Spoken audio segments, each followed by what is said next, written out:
Hi children, how are you? We will discuss safety and first aid. Okay? The events in which a person gets hurt or loses his life are called accidents. Accidents can happen anywhere at any time. They occur mostly due to our carelessness or when we are in a great hurry. కొన్ని సందర్భాల్లో కొంతమందికి అనుకోని సంఘటనల వల్ల అంటే మనం ఊహించినటువంటి సంఘటనల వల్ల యాక్సిడెంట్స్ అనేవి జరుగుతూ ఉంటాయి. అలాంటి సమయంలో జీవితాన్ని కోల్పోవడం లేదంటే శారీరకంగా కొన్ని బాధలను ఎదుర్కోవడం అనేది జరుగుతుంది. అది ఏ ప్లేస్ అయినా అవ్వచ్చు, ఏ ప్రదేశమైనా అవ్వచ్చు, లేదంటే ఎలాంటి సందర్భమైనా అవ్వచ్చు. ఇలా అనుకోకుండా అనుకోని పరిస్థితుల్లో జరిగేటువంటి ఈ సందర్భానుసారమైనటువంటి సంఘటనల వల్ల బాధపడేటువంటి సమయాన్ని యాక్సిడెంట్గా మనం పిలుచుకోవచ్చు. మరి ఈ యాక్సిడెంట్స్ అనేవి మనకి ఎందువల్ల జరుగుతాయి? ఎక్కువగా మన యొక్క కేర్లెస్నెస్ అంటే మన నిర్లక్ష్య ధోరణి వల్ల లేదంటే కంగారుపాటు వల్ల ఈ యాక్సిడెంట్స్ అనేవి సర్వసాధారణంగా జరుగుతూ ఉంటాయి. Some accidents prove fatal. Most people believe that their home is a safe place, but it is one of the dangerous places of all. కొన్ని ప్రమాదాలలో ప్రాణాలు కూడా పోగొట్టుకుంటూ ఉంటాం. చాలామంది అనుకుంటూ ఉంటారు, ఇంట్లో ఉంటే ఏ యాక్సిడెంట్స్ జరగవు, ఏ హాని జరగదు, కాబట్టి ఇల్లే మనకి సురక్షితమైన ప్లేస్ అని అనుకుంటారు. కానీ అలా ఏమీ కుదరదు. ప్రమాదం అనేది ఇంట్లోనైనా లేదంటే ఆఫీస్ అయినా స్కూల్ అయినా ఏ ప్లేస్ అయినా జరగవచ్చు. ఇంట్లో ఉంటేనే సురక్షితంగా ఉంటామనేది ఏమీ లేదు. Studies tell us that about 1/3 of accidents occur at home. Household mishaps are a major cause of accidental death in many countries. చాలా దేశాల్లో హౌస్ హోల్డ్ మిషేప్స్ అంటే ఇంట్లో వాడుకునే పనిముట్ల ద్వారా కూడా మనకి ప్రమాదాలు జరిగి ప్రాణాలు కూడా కోల్పోయే అవకాశాలు ఎక్కువగా ఉంటాయి. We can avoid accidents by proper planning, care and following basic safety measures.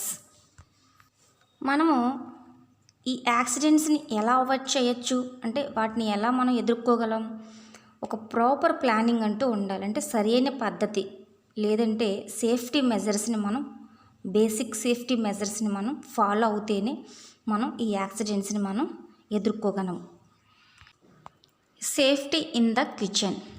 ఇప్పుడు మనం కిచెన్లో తీసుకోవలసినటువంటి జాగ్రత్తల కోసం కొన్ని తెలుసుకుందాం. In a home the kitchen is one of the most dangerous places. So, never use a chair, stool or a pile of boxes as a ladder. Use a real ladder. మన ఇంట్లో అతి ప్రమాదకరమైన ప్రదేశం కిచెన్. మనకి ఎంత ఉపయోగకరమో అదేవిధంగా ప్రమాదకరం కూడా. కాబట్టి కిచెన్లో మనకి ఏదైనా వస్తువు కావాలని అనిపిస్తే సెల్ఫ్లో నుంచి తీసేటప్పుడు అది అందకపోతే చైర్ కానీ స్టూల్ కానీ లేదంటే బాక్సెస్ అవి ఎత్తి పెట్టుకొని ఎక్కి తీస్తూ ఉంటారు. అలా అస్సలు చేయకూడదు. నిజమైన నిచ్చెనను మాత్రమే ఉపయోగించి మనకు కావలసిన వస్తువుల్ని తీసుకోవాలి. Keep kitchen knifes in a knife rack. Store sharp-edged tools in a rack or box. Don't wear synthetic clothes while cooking. Turn saucepan handles towards the back of the stove. మనకి కిచెన్లో ఎక్కువగా వెజిటేబుల్స్ చాపింగ్ చేయడానికి sharp knifes ఉంటాయి. అవి ప్రత్యేకంగా వాటి కోసం ఏర్పాటు చేయబడినటువంటి నైఫ్ ర్యాక్లో మాత్రమే మనం అమర్చుకోవాలి. ఎక్కడ పడితే అక్కడ వాటిని వదిలిపెట్టకూడదు. వాటికి ఎడ్జెస్ టూల్స్ కలిగినటువంటి ర్యాక్ బాక్స్ ఉంటుంది. సో అందులో మాత్రమే మనం వాటిని జాగ్రత్త పెట్టుకోవాలి. అదేవిధంగా వంట చేసేటప్పుడు అంటే కుకింగ్ చేసేటప్పుడు సింథటిక్ క్లాత్స్ వేసుకొని అస్సలు కుక్ చేయకూడదు. ఎందుకంటే ఆ క్లాత్స్ ఫైర్ని త్వరగా ఆకర్షించుకునేటువంటి స్వభావం కలిగి ఉంటాయి. అదేవిధంగా సాస్పాన్ హ్యాండిల్స్తో మనం వాడేటువంటి కుకింగ్ అటెన్సిల్స్ ఉంటాయి. సో వాటిని కూడా మనం స్టవ్ బ్యాక్ సైడ్ నుంచి వాటిని తీసుకోకూడదు. Use electric tools and appliances carefully. Never connect too many electric appliances to one point because it may cause fire. Don't store any inflammable items like petrol, furniture polish in the kitchen. కిచెన్లో electronic tools అంటే విద్యుత్ పరికరాలను చాలా జాగ్రత్తగా వాడుకోవాల్సిన అవసరం ఉంది. ఎక్కువగా ఒకే switch బోర్డుకి ఎలక్ట్రానిక్ సంబంధించినటువంటి ప్లగ్స్ని ఎక్కువ ఒకే బోర్డుకి మనం అమర్చకూడదు. ఇలా చేసినట్లయితే అది ఫైర్ అయ్యి ప్రమాదాలు జరిగే అవకాశం ఉంది. అదేవిధంగా కిచెన్లో పెట్రోల్, ఫర్నిచర్ పాలిష్ ఇలాంటి ఇన్ఫ్లేమబుల్ ఐటమ్స్ని కూడా మనం స్టోర్ చేసుకోకూడదు. ఇవండి కిచెన్లో తీసుకోవాల్సిన జాగ్రత్తలలో కొన్ని మాత్రమే మనం చెప్పుకున్నాం. ఇంకా ఇలాంటి జాగ్రత్తలు చాలా మనం పాటించాల్సిన అవసరం చాలా ఉంది. Safety in the bathroom. You should walk with care in a bathroom as it often tends to be slippery with water. Always keep the soap in a holder to prevent it from falling under foot. మనం బాత్రూంలోకి వెళ్ళేటప్పుడు చాలా జాగ్రత్తగా ఉండాలి. నడిచి వెళ్ళేటప్పుడు తప్పనిసరిగా మనం కొన్ని జాగ్రత్తలు పాటించాల్సిన అవసరం ఉంది. బాత్రూంలో ఉండేటువంటి సోప్స్ ఎప్పుడు కూడా సోప్ హోల్డర్లోనే ఉంచాలి. అది ఎక్కడైనా వదిలేస్తే అవి మన కాలి కింద పడి వాటిపైన మనం అనుకోకుండా చూడకుండా కాలి కింద వేసినట్లయితే అది జారి మరలా మనమే కింద పడి కొన్ని ఇంజరీస్కి గురవుతూ ఉంటాం. Dry your hands before using any electrical appliances like hair dryer. If you wish to listen to A radio, use a battery operated one. A plugged in radio could electrocute you if the radio falls into the water. బాత్రూంలో ఒకవేళ electronic appliances అంటే విద్యుత్ పరికరాలను ఏదైనా ఉపయోగించాల్సిన అవసరం వస్తే ముందుగా చేతులను హెయిర్ డ్రయర్తో ఆరబెట్టుకొని అంటే వెట్ చేసుకొని ఆ తర్వాత ఉపయోగించాలి. ఒకవేళ బాత్రూంలో ఏదైనా మ్యూజిక్ వినాలనుకుంటే బ్యాటరీ ఆపరేటెడ్ రేడియోస్ని మాత్రమే ఉపయోగించండి. లేకుండా ప్లగ్డ్ రేడియోతో మీరు వింటే కనుక ఒక్కొక్కసారి అనుకోకుండా అది వాటర్లో పడి వైర్ అది మన చేతులకు అది టచ్ అయ్యి అది ఎలక్ట్రోక్యూట్ జరిగి మనకి ప్రమాదం జరిగే అవకాశం ఉందంటే విద్యుత్ షాకు తగులుతుంది. సో మనం చాలా జాగ్రత్తగా ఉండాలి. Safety with electricity. Always by standard electrical appliances. Ensure that all appliances are connected to earth. This avoids electrocution. Arrange earth leakage detectors to protect against accidental electrocution. Don't connect too many electrical appliances to one connecting point. ఎప్పుడు కూడా నాణ్యమైన విద్యుత్ సామాగ్రిని మాత్రమే మనం కొనుగోలు చేయాలి. అలాంటి వాటి వల్ల మాత్రమే మనకి ఎటువంటి ప్రమాదాలు జరగకుండా మనం జాగ్రత్త పడవచ్చు. తరచుగా మనం చేసే తప్పులు ఏంటంటే ఒకే పాయింట్కి అంటే ఒకే కనెక్టింగ్ పాయింట్కి మినీ ఎలక్ట్రిక్ అప్లయన్సెస్ మనం లింక్ చేస్తూ ఉంటాం. అంటే ఒకే బోర్డుకి ఎలక్ట్రికల్ బోర్డుకి చాలా ఎలక్ట్రానిక్ సంబంధించినటువంటి ప్లగ్లో మనం వాటికి పెట్టేస్తూ ఉంటాం. ఇలా చేయడం వల్ల మనకి మరణాలను అంటే విద్యుత్ మరణాలను లేదంటే ప్రమాదాలను మనకు మనమే కొని తెచ్చుకున్నట్లు అవుతుంది. సో ఇలాంటి అజాగ్రత్త అయినటువంటి పనులను ఎప్పుడూ కూడా మనం చేయకూడదు. ఇలా కొన్ని జాగ్రత్తలు తీసుకోవడం వల్ల కొన్ని విద్యుత్ ప్రమాదాల నుండి మనం తప్పించుకోవచ్చు. Safety from fire. Most of the accidents are caused due to fire occur at home. So keep matches and inflammable materials away from children. Highly inflammable liquids such as petrol, paint, furniture, polish should be stored in tightly covered containers.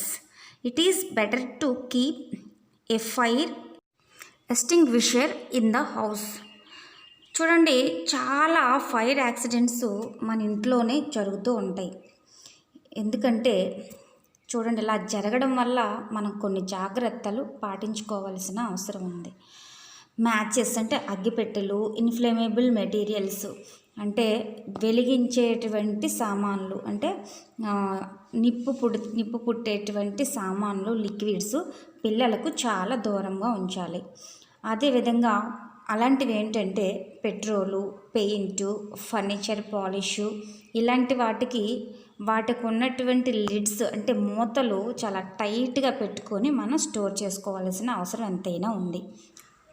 ఎప్పుడు కూడా fire extinguisher మన ఇంట్లో ఉండేలాగా, అంటే kitchen రూమ్లో ఉండేలాగా మనం చూసుకోవాలి. ఎప్పుడు ఏం జరుగుతుందో మనకు తెలియదు కాబట్టి ఈ అగ్ని ప్రమాదం జరిగేటప్పుడు దీన్ని మనకి బాగా ఉపయోగించుకోవచ్చు. Safety at school. Walk instead of running in corridors. While on stairways, don't take 2 or more steps at a time. Never swim alone. Safety at school అంటే మనం స్కూల్లో ఏ జాగ్రత్తలు వహించాలి. ఎప్పుడూ కూడా చిన్నపిల్లలు కారిడార్స్లో చాలా ఉత్సాహంగా గుంపులుగా పరిగెడుతూ ఉంటారు. కానీ కారిడార్స్లో అలా పరిగెత్తకుండా చూసుకోండి. అలా పరిగెత్తేటప్పుడు ఒకేసారి పడిపోవడం, ఇంజరీస్ అవ్వడం అలాంటివి జరుగుతూ ఉంటాయి. అదేవిధంగా స్టైర్వేస్ అంటే మెట్లో ఎక్కేటువంటి ప్రదేశంలో ఏం చేస్తూ ఉంటారంటే ఒకేసారి 2 or more అంటే 2 లేదంటే ఎక్కువ స్టెప్స్ ఎక్కువగా వేసేస్తూ పైకి ఎక్కేయాలన్న కంగారులో వెళ్ళిపోతూ ఉంటారు. అలా కూడా చేయకుండా చూడాలి. అదేవిధంగా పిల్లలు స్విమ్మింగ్ నేర్చుకునేటప్పుడు లేదంటే స్విమ్మింగ్ చేసేటప్పుడు ఒంటరిగా అస్సలు స్విమ్ చేయడానికి మనం అనుమతి ఇవ్వకూడదు. Do not throw such items as paper clips, pens, pencils, divider at other students. These objects can cause serious eye injuries. పక్క వాళ్ళపైకి పిల్లలు ఎక్కువగా వాళ్ళు వాడుకునేటువంటి స్టేషనరీ ఐటమ్స్ అంటే paper clips, pens, pencils, dividers ఇంకా అదర్ ఐటమ్స్ కూడా అదర్ స్టూడెంట్స్ పైకి విసిరేస్తూ ఉంటారు. అంటే ఏదో ఆడుకున్నట్టుగా సరదాగా విసురుతూ ఉంటారు. ఇలా అస్సలు చేయనివ్వకూడదు. ఇలా చేయడం వల్ల అదర్ స్టూడెంట్స్కి అంటే పక్కన ఉన్నటువంటి అదర్ స్టూడెంట్స్కి ఐ ఇంజరీస్ అయ్యే ప్రమాదాలు కూడా చాలా ఎక్కువగా ఉంటాయి. Don't lose your temper during sports. Don't play with broken chairs and desks. They may cause injury. So ask your teacher to replace them. మీరు అంటే పిల్లలు ఆడుకునే సమయంలో వాళ్ళ యొక్క సహనాన్ని కోల్పోకుండా చూడాలి. అదేవిధంగా క్లాస్ రూమ్లో విరిగిపోయిన చైర్స్, డెస్క్స్ ఇలాంటి వాటిపైకి ఎక్కి వాటితో గేమ్స్ ప్లే చేస్తూ ఉంటారు. అలా చేయకుండా చూడాలి. అలా చేసినట్లయితే వాళ్ళకి గాయాలయ్యే ప్రమాదాలు ఎక్కువగా ఉంటాయి. ఆ విరిగిపోయినటువంటి చైర్స్, డెస్క్స్ ప్లేస్లో మళ్ళీ కొత్తవి పెట్టేలాగా టీచర్తో చెప్పడం చాలా అవసరం. Safety on the road. Always obey traffic rules. Always are zebra lines to cross the road. Don't play on roads, walk on the footpath. Do not stroll on the road. మనం road పైన వెళ్ళేటప్పుడు తీసుకోవలసిన జాగ్రత్తలు చాలా ఉన్నాయి. మనం సురక్షితంగా వెళ్ళి రావాలంటే కొన్ని జాగ్రత్తలు తప్పనిసరిగా పాటించాల్సిన అవసరం ఎంతైనా ఉంది. ఎప్పుడు కూడా ట్రాఫిక్ రూల్స్ అనేది ప్రతి ఒక్కరూ పాటించాలి. ఎప్పుడైనా మనం బయటికి వెళ్ళి వచ్చేంత వరకు కూడా చాలా జాగ్రత్తగా ఉండాలి. అదేవిధంగా రోడ్డుని ఇటు నుంచి అటువైపు క్రాస్ చేసేటప్పుడు జీబ్రా లైన్స్ ఎక్కడున్నాయో చూసుకొని అక్కడే క్రాస్ చేయాలి. అదేవిధంగా పిల్లలు కానీ పెద్దలు కానీ రోడ్డు పైన అస్సలు ఆటలు ఆడకూడదు. ఇంకా ఫుట్పాత్ పైన మాత్రమే నడవాలి. రోడ్డుకు మధ్యలో అటు ఇటుగా ఎప్పుడూ కూడా తికమకగా అస్సలు నడవకూడదు. ఇష్టం వచ్చినట్లు రోడ్డు పైన అస్సలు ఉండకూడదు. ఇలా రోడ్డు పైన ఇష్టానుసారంగా మనం వెళ్ళినట్లయితే మనకి అనుకోని పరిస్థితుల్లో కొన్ని ప్రమాదాలు జరిగే అవకాశాలు చాలా ఎక్కువ. First aid, the immediate help given to A person who met with an accident before the arrival of a doctor is called first aid. A German named Esmark was the originator of first aid. ఎవరికైనా accident జరిగిన తర్వాత doctor దగ్గరికి తీసుకు వెళ్ళక ముందు చేసేటువంటి అత్యవసరమైన పరిస్థితుల్లో ప్రథమ చికిత్సను అందిస్తారు. దీన్నే మనం ఫస్ట్ ఎయిడ్గా పిలుస్తాం. అయితే ఈ ఫస్ట్ ఎయిడ్ని ఫస్ట్ ఉపయోగించిన వారు జర్మన్ వ్యక్తి అయినటువంటి ఎస్మార్క్. ఈయన ఫస్ట్ ఎయిడ్ని ప్రపంచానికి తెలియజెప్పారు. General rules of first aid. The following are the simple first aid rules to be taken up before the arrival of a doctor. మనం ఫస్ట్ ఎయిడ్ గురించి కొన్ని రూల్స్ అనేవి పాటించాల్సిన అవసరం ఉంది. డాక్టర్ దగ్గరికి తీసుకు వెళ్ళక ముందు చేసేటువంటి ఫస్ట్ ఎయిడ్లో కొన్ని నిబంధనలు పాటించాలి.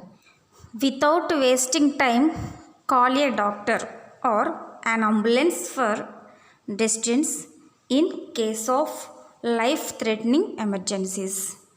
సమయాన్ని వృధా చేయకుండా అంటే టైంని వేస్ట్ చేయకుండా వీలైనంత వరకు త్వరగా డాక్టర్ని పిలిపించాలి. లేదంటే అంబులెన్స్లో ఆ రోగిని యాక్సిడెంట్ అయినటువంటి రోగిని వీలైనంత త్వరగా హాస్పిటల్కి తీసుకునైనా వెళ్ళాలి. Assure the patient that he is in safe hands and medical help will be coming soon. పేషెంట్కి నీకు బాగానే ఉంది, నువ్వు సురక్షితంగానే ఉన్నావు అని నమ్మకం కలిగించాలి. అదే విధంగా వైద్య సదుపాయం కూడా త్వరగా అందించే ఏర్పాటును కూడా చూడాలి. అంటే మెడిసిన్ త్వరగా ఆ రోగికి అందించాలి. Do not allow people to crowd around the victim. Patient చుట్టూ ఎక్కువ జనము ఉండకుండా చూసుకోవాలి. అంటే క్రౌడ్గా అస్సలు ఉండకూడదు. వీలైనంత మట్టుకు ఫ్రెష్ ఎయిర్ అందేలాగా చూసుకోవాలి. If someone is suffering from breathing failure provide artificial respiration. పేషెంట్కి ఊపిరి తీసుకోవడం అనేది ఆగిపోతే అంటే బ్రీతింగ్ ఫెయిల్యూర్ ఉన్నట్లయితే వెంటనే ఆర్టిఫిషియల్ రెస్పిరేషన్ని అందించాలంటే కృత్రిమమైనటువంటి శ్వాస వీటిని ఉపయోగించి ఆ రోగికి వెంటనే శ్వాసను అందించేలాగా ఏర్పాటు చేయాలి. If the person is bleeding immediately make efforts to stop it.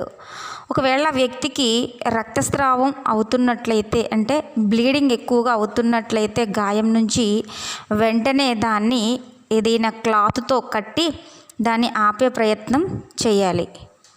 First aid in case of bleeding. When the victim is suffering from injuries clean the bleeding part with sterile cotton and then dress the wound. గాయపడిన వ్యక్తి ఎక్కువ బ్లీడింగ్తో బాధపడుతున్నట్లయితే వెంటనే sterile కాటన్తో వెంటనే ఆ wound పైన అంటే గాయం పైన వేసి దానిని గట్టిగా కట్టి బ్లీడింగ్ని ఆపాల్సిన అవసరం ఉంది. సెవరల్ బ్లీడింగ్ అంటే ఎక్కువ బ్లీడింగ్ అయితే వెంటనే కొన్ని నిమిషాల్లోనే ప్రాణాలు పోయేటువంటి అవకాశాలు ఎక్కువగా ఉంటాయి. If there is severe bleeding, apply pressure on the injured part, take the victim a doctor. ఒకవేళ ఇంకా ఒక బ్లీడింగ్ కానీ ఒకవేళ ఇంకా ఎక్కువైతే ఉంటే కనుక, తగ్గకపోతే కనుక వెంటనే డాక్టర్ దగ్గరికి తీసుకువెళ్ళాలి. First aid in case of burns. In case of simple burns, pour cold water on the burned part. Do not prick the blisters formed. అగ్ని ప్రమాదంలో ఒకవేళ శరీర భాగం చాలా తక్కువగా కాలినట్లయితే వెంటనే దాని మీద చల్లని నీటిని వేసి బాగా శుద్ధి చేయాలంటే శుభ్రం చేయాలి. అదే విధముగా పొక్కులు వచ్చినట్లయితే ఆ పొక్కులను ఎట్టి పరిస్థితుల్లోనూ వేళ్లతో చిదమకూడదు. Apply antiseptic ointments like Burnol on the wounds. In case of non availability of ointments, make a paste of baking soda with water and apply it on the wounds. Cover the wound with a clean cloth. గాయాలపైన antiseptic ఆయింట్మెంట్ని apply చేయాలి, అంటే బర్నాల్ ointment. ఒకవేళ సమయానికి ఆ బర్నాలు అందుబాటులో లేనట్లయితే కనుక బేకింగ్ సోడాని వాటర్తో పేస్ట్ లాగా తయారు చేసి దానిని కూడా ఆ గాయం పైన మీరు పూయవచ్చు. పూసిన తర్వాత ఒక మంచి క్లీన్ క్లాత్తో ఆ గాయాన్ని మొత్తం చుట్టి కట్టాలి. In case of severe burns, do not try to treatment the victim at home. Make the victim lie down in fresh air. ఎక్కువగా గాయపడినటువంటి వ్యక్తిని ఇంట్లో చేసే వైద్యము సరిపోదు కాబట్టి ఫస్ట్ ఇంట్లో వైద్యము చేయకండి. తర్వాత చల్లని గాలి తగిలేటువంటి ప్రదేశంలో ఆ పేషెంట్ని పడుకోబెట్టాలి. Wrap the wounds with a clean sheet of cloth or cover with plastic bags to prevent them from germs. కాలిన గాయం పైన చక్కని మెత్తటి క్లాత్తో ఆ గాయాన్ని కప్పి చుట్టబెట్టాలి. ఒకవేళ క్లాత్ లేనట్లయితే ప్లాస్టిక్ బ్యాగ్స్తో అయినా సరే ఆ గాయాన్ని బయటికి ఎక్స్పోజ్ అవ్వకుండా దాన్ని కప్పి ఉంచాలి. ఎందుకంటే దానిపైన జెమ్స్ దాని మీద చేరకుండా ఉండడం కోసం.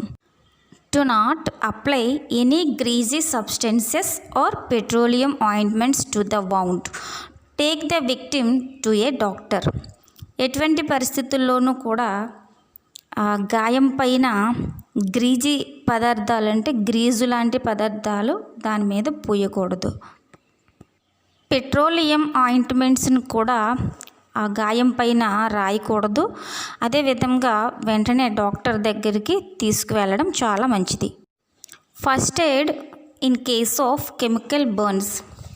Wash the burned area with large amount of water. If it is an acid burn, wash the wound with an alkali to neutralize its action. ఒకవేళ కెమికల్స్తో ఏమైనా బర్నింగ్ జరిగినట్లయితే కనుక ఆ ప్రదేశం అంతా కూడా అంటే కాలిన ప్రదేశం అంతా కూడా ఎక్కువ నీటితో వాష్ చేయాలి. అదేవిధంగా యాసిడ్ బర్న్స్ అయితే కనుక ఆల్కలీ లేదంటే న్యూట్రలైజ్ యాక్షన్ జరగడం వల్ల అంటే ఆల్కలీతో దాన్ని వాష్ చేయాలి. వెంటనే డాక్టర్ దగ్గరికి తీసుకువెళ్ళాలి. Take the victim to a doctor immediately. A burn is an injury caused by fire, hot steam, boiling water or corrosive chemicals. అంటే బర్న్ ఇంజరీ అనేది ఎక్కువగా ఏ కారణం చేత అవుతూ ఉంటాయి? ఫైర్, లేదంటే హాట్ స్టీమ్, లేదంటే బాయిలింగ్ వాటర్, ఇంకా కరోసివ్ కెమికల్స్. ఇలాంటి కారణాల వల్ల ఫైర్ యాక్సిడెంట్స్ అనేవి జరుగుతూ ఉంటాయి. Sun stroke. Illness caused in a person due to longer exposure to severe heat of the sun is called sunstroke. Sunstroke అంటే వడదెబ్బ లేదంటే ఈ ఎండ దెబ్బ అని అంటాం. ఇది ఎలా జరుగుతుందంటే ఎక్కువ సమయం ఎవరైనా ఒక వ్యక్తి ఎక్కువ సమయం ఎండ నుంచి వచ్చేటువంటి ఆ హీట్లో బయట ఎక్స్పోజ్గా ఉండడం వల్ల తగిలేటువంటి ఒక స్ట్రోక్, అంటే దీన్ని సన్ స్ట్రోక్ అంటారంటే వడదెబ్బ అని పిలుస్తాం. Take the person affected by the sun stroke to a cool place. ఈ సన్ స్ట్రోక్ తగిలినటువంటి వ్యక్తిని ఒక చల్లని ప్రదేశంలో పడుకోబెట్టాలి. Cover the body completely with the wet cloth. ఒక తడి బట్టతో తన బాడీని కప్పి ఉంచాలి. Ice can be kept on the forehead. అతని యొక్క నుదిటి పైన ఐస్ క్యూబ్స్ అంటే ఐస్ని పెట్టి అలా ఉంచాలి. Give him plenty of oral dehydration solution ORS. A glass of water mixed with a spoonful of sugar and a pinch of salt is called ORS. ఆ వడదెబ్బ తగిలినటువంటి ఆ పేషెంట్కి ఓరల్ రీహైడ్రేషన్ సొల్యూషన్ని మనం త్రాగించాలి. ORS అంటే గ్లాస్ ఆఫ్ వాటర్, అంటే ఒక glass వాటర్లో ఒక స్పూన్ షుగర్ అలాగే చిటికెడు ఉప్పు కలిపితే ఇది ORSగా తయారవుతుంది. Fractures. A fracture is a break in a bone. Fractures can occur in any part of the body. In case of simple fracture, only the bone is broken. In a compound fracture, along with the fracture of the bone, wound is also seen at the site of the fracture. In a complicated fracture, vital organs are also damaged along with the bones. Fracture అనగా ఎముక బీటలు బారడం లేదంటే పగలడం. ఈ fracture అనేది బాడీలో ఏ పార్ట్లోనైనా సంభవించవచ్చు. అది ఏ కారణం చేతనైనా జరగవచ్చు. ఈ ఫ్రాక్చర్స్లో 2 రకాలు ఉంటాయి. సింపుల్ ఫ్రాక్చర్ అలాగే కాంపౌండ్ ఫ్రాక్చర్. సింపుల్ ఫ్రాక్చర్ అంటే బీట వేయడం, కాంపౌండ్ ఫ్రాక్చర్ అంటే సగానికి అంటే మధ్యలోకి విరిగిపోవడం. ఈ బోన్ ఫ్రాక్చర్ వల్ల బోన్తో పాటు అంటే ఎముకతో పాటు పైన ఉన్నటువంటి చర్మము, వైటల్ ఆర్గన్స్ అన్నీ కూడా దెబ్బతింటాయి. దీనివల్ల చాలా బాధను అనుభవించాల్సిన అవసరం కూడా ఉంటుంది. The symptoms of fractures are as follows. The victim may suffer from severe pain. The victim finds it difficult in moving the injured part. The injured part swells up rapidly. Fracture అయినటువంటి వ్యక్తి చాలా బాధను భరిస్తాడు. ఆ fracture అయిన ప్లేస్లో చాలా నొప్పి ఉంటుంది. అదేవిధంగా ఫ్రాక్చర్ అయినటువంటి ఆ భాగాన్ని అస్సలు కదపలేరు. అంటే మిగతా శరీర అవయవాలను మనం ఎలా మూవ్ చేస్తామో అదే విధంగా ఆ ఫ్రాక్చర్ అయిన ప్రదేశాన్ని అస్సలు మూవ్ చేయలేరు. అలాగే ఇంజర్డ్ పార్ట్ స్వెల్లింగ్ అంటే వాపు వెంటనే వచ్చేస్తుంది. అంటే ఇంజర్డ్ అయినటువంటి ఫ్రాక్చర్ అయినటువంటి ప్రదేశంలో వాపు అనేది వెంటనే వచ్చి వెంటనే బాధ పెడుతుంది. First aid in case of fracture. Treat the fractures at the site of the accident. Victim should not be moved unnecessarily. అంటే ఫ్రాక్చర్ అయినటువంటి వ్యక్తి ఆ భాగాన్ని ఎటువంటి విషయంలోనూ అనవసరంగా దాన్ని కదపకూడదు. ఆ ట్రీట్మెంట్ చేసిన తర్వాత అనవసరంగా కదపకూడదు. First aid. Attend to wounds which are bleeding. Cleaning the injured part with cotton. First ఆ వౌండ్ అయినటువంటి భాగంలో అంటే ఇంజర్డ్ అయినటువంటి భాగంలో ఆ వౌండ్ని ప్రథమంగా మనం బ్లీడింగ్ని ఆపాలి. అంటే ఒక కాటన్ క్లాత్తో శుభ్రంగా దాన్ని క్లీన్ చేయాలి. Give support to the fractured part with splints of would. Fracture అయినటువంటి ఆ పార్ట్కి స్ప్లింట్స్ ఆఫ్ వుడ్ అంటే వుడ్తో చేసిన చీల్చినటువంటి చెక్కలు ఉంటాయి కదా, వాటిని సపోర్ట్గా కట్టాలి. Apply A firm bandage around the fracture. Fracture అయినటువంటి ఆ భాగం అంతా బ్యాండేజ్తో స్థిరంగా అంటే ఊడిపోకుండా గట్టిగా దాని చుట్టూ కట్టేయాలి. Shift the patient to the nearest doctor as quickly as possible. ఈ ట్రీట్మెంట్ అయిన తర్వాత వెంటనే వీలైనంత త్వరగా దగ్గరలో ఉన్నటువంటి డాక్టర్ దగ్గరికి తీసుకువెళ్ళడం చాలా మంచిది. Snake bite. A poisonous snake bite requires urgent medical attention. This is because the poison moves very fast through blood and effects the brain and heart causing death. So call for a doctor immediately or hospitalize the victim. A poisonous snake bite leaves 2 scratches on the victim's body. Snake bite అంటే విషపూరితమైన సర్పాలు కరవడం. ఈ పాములు కరిస్తే వెంటనే medical attention అంటే వెంటనే వైద్యం చేయాల్సిన అవసరం చాలా ఉంది. అదేవిధంగా ఎందుకంటే ఈ విషసర్పాల యొక్క విషము కరిచిన వెంటనే మొత్తం బ్లడ్ ద్వారా బాడీలో ఉన్న బ్లడ్ మొత్తం చేరిపోతుంది.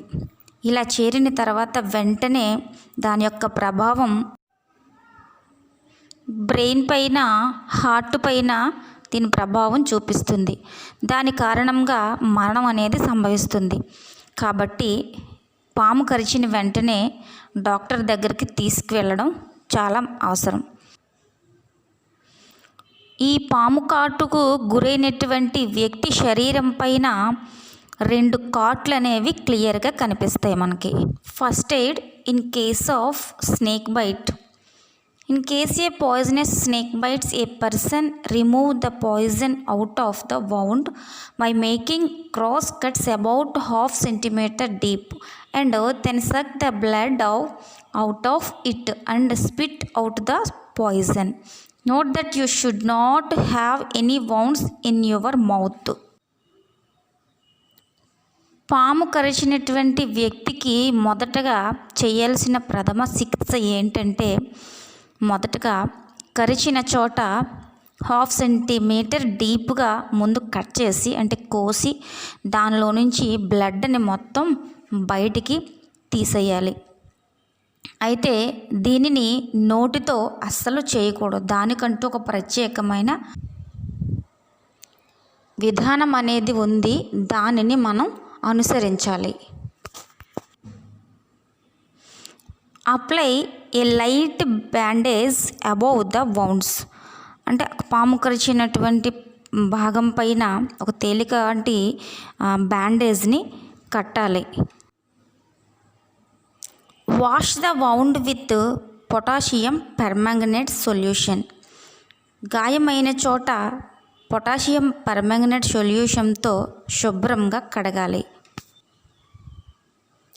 To not cover the wound with bandage.